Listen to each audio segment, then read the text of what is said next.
At 2 minutes past 10, you're listening to the Two Blokes Chatting radio show. Grant filling in for Neil Butler today, and Rob Cameron is here, of course. And Rob, as you know, I work in customer service, and this lovely lady that's about to join us comes in regularly, and I have a little bit of a chat. But when Neil mentioned that he was away today, I thought it'd be a good chance to actually have a bit of a better chat with a lovely lady, Sylvana Philippoussis. Good morning, Sylvana. Morning, Grant. How are you? It's lovely to have you on the show and have a proper chat rather than having to do business while we're conducting our things at work. That's true. It's lovely to be on your show. Thanks for inviting me. Good morning, Sylvana. Rob Cameron here. Delighted to have you on, and I suppose people are wondering why have we got a customer of Grant's on, but I think maybe the surname that he flipped past, Philippoussis, that's Australian tennis royalty, and you've got pretty close connection to that. I do. I'm lucky enough to call him my husband. He's a good bloke. Well, he is a good bloke, and it was at a time where Australian tennis was different, where he and Pat Rafter were doing the rounds and representing our nation really, really well on the tennis court. At what stage did you come into Mark's life? We actually met. I tried to do the calculation the other day. I think our anniversary is coming up, so 13th year anniversary, 12 or 13. I should know that. But I came into his life after he retired. We met in 2012, so a little after his retirement. But so you've seen the real Mark Philippoussis without the glitz and the glamour that would have been in the tennis world, but have you been exposed to it? Because we talk a lot in Geelong about the wags, the wives and girlfriends of the Geelong footballers that sort of wander around and they're in this world of glitz and glamour. You've probably been on the edge of it, but do you get an indication of what it would be like to be following around on the international sporting circuit? I do. And I mean, I'm super supportive. He still gets stopped on the street and asks for a photo and an autograph, and I'm first put my hand up and say, I'll take the photo. I'd ask to have a photo with you, Sylvana, more than him. That's very kind. I do get the occasional, come on in. I'm too embarrassed. I'm like, no, you guys do your thing. But it's there's still a bit of that going on. Well, there's a lot more to Sylvana, Rob. And actually, you were born in Romania, Sylvana, were you not? Yes, Grant, you've done your work, haven't you? Yeah, thank you for Mr. Google. I know. Helps a lot, doesn't it? But so I was born in Romania originally. Moved down to Australia when I was 3, so I'm a big old Aussie now. All my family was born there, and pretty much half of them have moved over to Australia since. So we're very lucky. Well, you took the fashion world by storm back in not too long ago, Sylvana. How did that all come about? Well, that is a long story. I started modelling around 17, I think, and pretty much soon after graduating high school, I got a contract to model overseas and have been travelling a bit with that, and pretty much landed in California, where I then met Mark, and we kind of settled there. Had some kiddos, and then moved back to Australia when they were school age. But yeah, I'm still doing a bit of modelling, signed with an amazing agency called Primary Management in Sydney, and they're just so lovely, and they've been so supportive of... It looks such an attractive world. I imagine there's a lot of things that go on behind the scenes in the model world that we don't know about. I'm sure there is. All I can say is from my personal experience, I've had the most amazing experiences in the fashion industry and in the entertainment industry. I'm a big believer in what the energy you give, you get in return. So I feel I've also had an incredible mom to back me up. She's always been super supportive and would always travel with me when I was younger, and instilled some great values and morals into me. So I feel like that gave me a good head on my shoulders when it came to dealing with any tough situations. Well, the wheels have turned, so instead of you being a wag of Mark Philippoussis, he's now a bar boyfriend and husband of a fashion guru. So how does he deal with your world when you're in the limelight? He's also very supportive. I think we make a good team. I'm very selective with the work I do these days, which is great because it fits into my busy lifestyle as a mom and a wife. But yeah, he's very supportive. I get him to take all my content. Well, the one thing with Sylvana is everything that she does is related to how it affects her family. And that's how you live your life, isn't it, Sylvana? That's it. Family first, and that's our philosophy. Basically, if it serves us as a family, then we do it. But of course, we're also out to help others as well. So if anyone were to come up to us and need some help for anything, we're very, very open-minded. We love being able to be part of the community and help in any way whenever people. I'm fascinated by that because there's a lot of people who have been, whether it be fashion world, music world, entertainment world or sporting world, that have been in a limelight and can't really go out into public place without being devoured, if you like, by people wanting the photographs or autographs. But you may have already answered the question when you talked about your mother's support and morals and values. To be able to live in that world but still remain incredibly grounded in the real world. That's so true. I think we get told this a lot, that we're surprisingly humble, and I hate actually just saying that. It's a little bit, I don't know, what is it called, cliche, or not even, just feels a bit funny, but I think it's important to stay humble. I think when you're younger, it's very easy for things to get to go up to our heads, and we get it. I feel like we've experienced a lot in life, and we understand now that the importance of people and community. And if we do get approached, we love giving people time and hearing their stories and connecting. So yeah, I think having a good head on our shoulders and having the right morals and values and understanding people and being kind, I think that's a big one. And if somebody wants to give you their time, then I think that's pretty special. So we do stop and we have a chat, and we love nothing but getting to know new people. So yeah. I'm in a very privileged position, Sylvana, on the show to do a midweek show, and we talk a lot to the councillors and politicians who make this region what it is, and they invest in it. But you've been all around the world with your family, and we sometimes take for granted what we have here on the surf coast and in the city of Geelong, Corio Bay, the beautiful hinterland, the wonderful coast all the way down to Port Campbell and beyond. Compared to other parts of the world, what do you think of our region? We're so lucky to be part of such a beautiful community down here in Torquay, aren't we? In the surf coast, actually.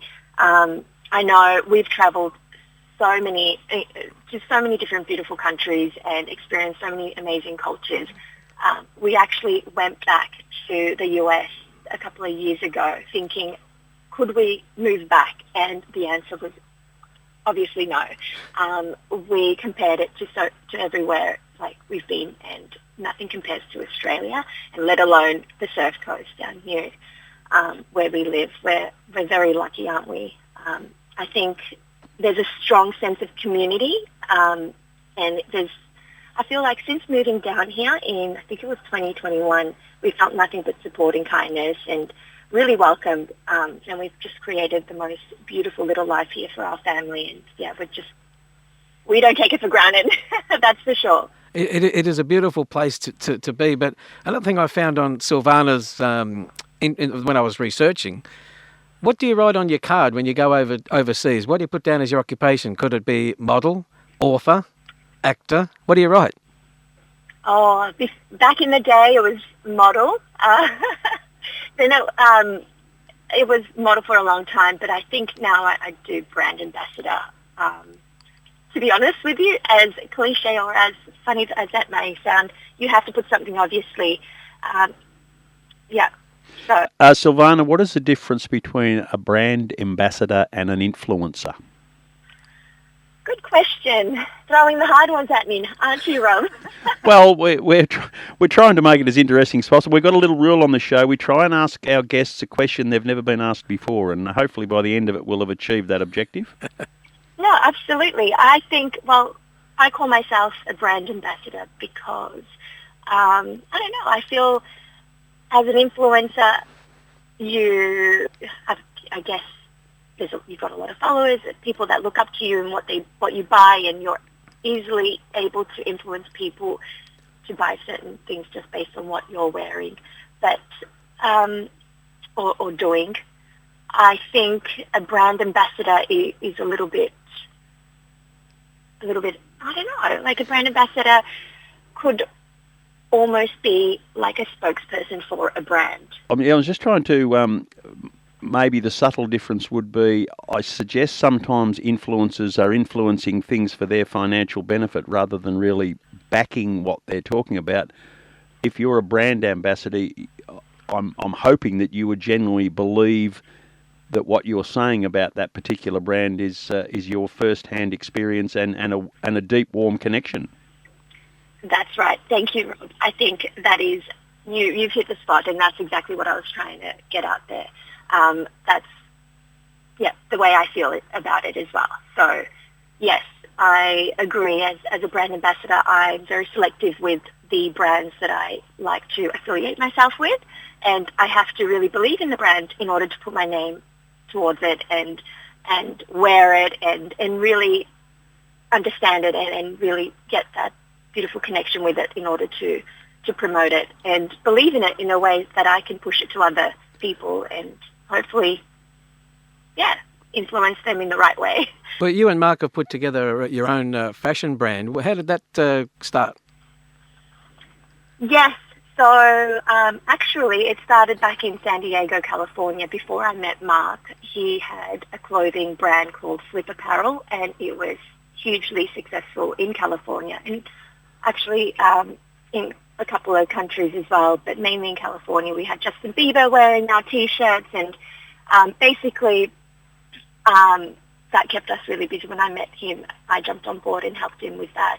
But then we had our first child, Nicholas, and we looked at moving back to Australia. We thought it was, I don't know, a little bit too complex to kind of move everything brand-wise to another country. So we kind of put that on hold, but ended up restarting down in Australia and created a beautiful, consciously created luxury basics brand called As We Create, and it's ethically made in Melbourne, Australia. So now instead of being made in California, we're all made in Australia. But the exciting news for us is that we've been working on, we've got something new and exciting in the works. We are working on an active wear brand. So we're launching that next month, and that's completely new and different direction for the brand. So, we're very excited. We've been working on that for a year and a half, and I feel like it's just a natural progression for us. So I think Mark has always been into fashion. He's always enjoyed, I guess, buying things that made him feel good and look good. He's always had a fascination with that, with the fashion industry. So I think, and given my background, I've had 20 years experience as a model. So I kind of bring a little bit of knowledge into the business as well. And I think it sounds like you guys are really hands-on with these garments, aren't they? You know we are. We're always popping into the post office, into our local post office, and you guys are always so helpful with, helping send out orders. So we are very hands-on. It's just me and Mark at the moment. And, I mean, life is busy as it is with kids, so we've thrown ourselves in the deep end with, Well, next time I see you, we might have to have a chat about some of those products. But the other one I wanted to actually touch on, tell us a bit about the book that you wrote. Oh, yeah. Oh, that's so lovely of you to mention. Because I noticed that it's on sale around in some of the shops down at Torquay. That's right.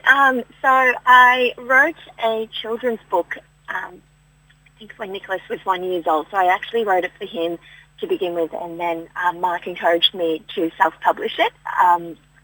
So I thought, so that's basically where it started. I wrote it for Nicholas, and then I self-published it. I learned all about how to self-publish and basically brought to life this beautiful interactive picture book for young kids with, positive messages that create a sense of self, and it basically celebrates the uniqueness of every child. So that I wrote and illustrated that little book, and it's, I'm glad to say it's doing really well, and it's in quite a few local stores across Victoria. So every store that it's in, I've literally walked in and gone, would you sign my little book?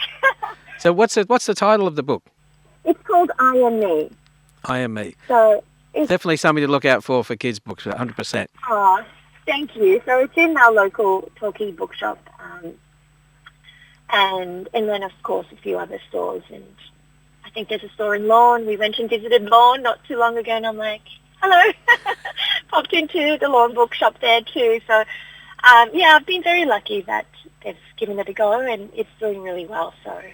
Sylvana, conscious we've only got a couple of minutes left, but it sounds like you've got a really good handle on the future. But taking on your mother's teachings to you, now that you are a mother as well, what sort of a world do you want to set up for your own children? So, number one, I feel like I want them to feel super loved and supported, and I think Mark and I are doing a pretty good job at that, but I think protected at the same time. I think this world can get a little bit crazy, so trying to not be overprotective, because I know I grew up in a very sheltered, very overprotected environment, and that is all good, but at the same time finding that balance to be able to give them space to grow as an individual and not project all my fears onto them, and just let them explore life through their own eyes rather than me trying to navigate them too much, and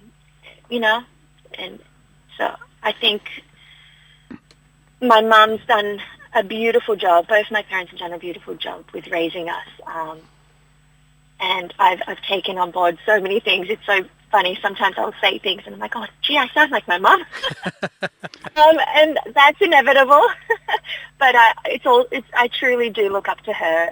She's been a big source of inspiration and support for me. So I hope to be there in that impactful way that she has for me, like for my children. Now, at the moment, are your children more likely to be swinging a tennis racket or swanning in front of a mirror? Oh, that's so funny. Maya definitely swanning. They're following mother's influence. Yes, but there's not as much tennis as there is basketball. I think there's a huge basketball community here in Torquay. It is massive in this region, yes. It is. So Nicholas is all basketball. He's actually at an event with Mark at the moment. And I'm actually waiting to go into a basketball game with Maya as we speak. So busy.